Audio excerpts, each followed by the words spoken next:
Abhimanyu, such a long day today and finally a win. Can you just tell us about the game, what happened today? Yeah, I was playing white against Yu Yangi. I was very surprised actually when I found it yesterday that I got a double white. And Yu Yangi is known to be a very, very strong, solid positional player. And I sort of expected the Petrov from before the game. He has lots of games in it. And I decided for this game to try something new. Usually against the Petrov I play some other lines. I decided to prepare knight c3 today.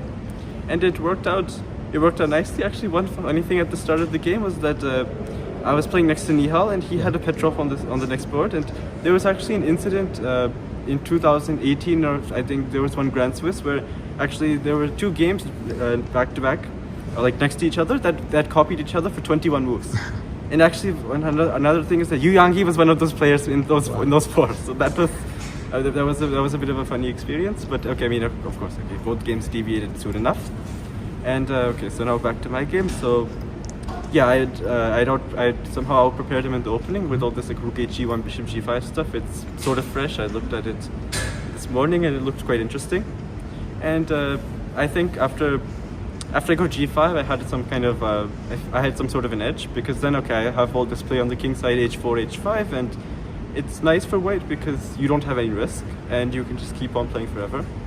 And then this very important moment happened when he played queen takes h5, and I found this f4 move, and this was nice. And then okay, then that was the first half of the game, and I thought after that, okay, I realized I have a much better, if not winning position. And then okay, then move 40 hit, and then I realized, okay, he was trying to establish a fortress. Mm-hmm. Now, the thing is, you cannot, in order to win this game, you have to use the entire board. The thing is, if you try to just mate his king, it will not work. He has enough resources. His bishop on g7 and rook f6, e6, whatever he'll do. And if you try to win the b6 pawn also, that's not going to happen because he has two rooks. And if you can't really trade rooks either, so you have to kind of mix the plans.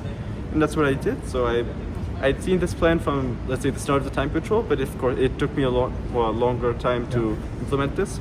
So I brought my king to b5, so that the b6 pawn is always under some pressure, so he has to keep at least one rook on f6, e6. Then I brought my rook to the b8 square. And then after that, based on this now, he also, I did some stuff so that his defensive coordination went from f6, e6 to e7, f7. Oh, sorry, f7, f6, not e7, f7. Yeah, so f7, f6, and now this way that the b6 pawn is quite weak, and I was able to win this later on. I mean, of course, this is a very, very simplified version of the game, but that should be it. Yeah, amazing. But do you think what do you think about the time format? It's like very long. Also, get like 40 minutes after you hit the 40 move, and how are you getting used to that? The time control is actually quite nice. Like I love when the games go for longer, for like this long. I mean, of course, it's very, very tiring, but at the same time, it gives you the opportunity that, let's say, I mean, there are many games I've had in the past. Let's say, like if I'm around move 40, let's say position is very complicated, and then it might even be winning for you, but you get down to let's say 2-3 minutes, and then you have to play the rest of the game on this. The time control allows for, let's say, higher quality in the ending stages of the game, which is quite nice. Although, I mean, this kind of marathon is. I've had similar experiences, like I played in White Z once, and I was playing against Amin Tavatavai, also a very, very strong Iranian grandmaster. He's playing in this tournament as well. And I was winning against, like after the second time control, I was winning, and around somewhere in the 7th hour, like in this game, like the third time control, somewhere I messed up, and in my win, kind of, I just completely messed it up, and I eventually had to draw out the game. And this kind of thing hurts a lot more, like when you're playing 3 time controls as opposed to 1, because okay, if you have, let's say, 1 time control, you mess something up, okay, like of course it still hurts that you messed up the game, but it's not, you haven't spent 7 hours on the game. This way it's a lot more demanding from both players. Yeah, that's actually true.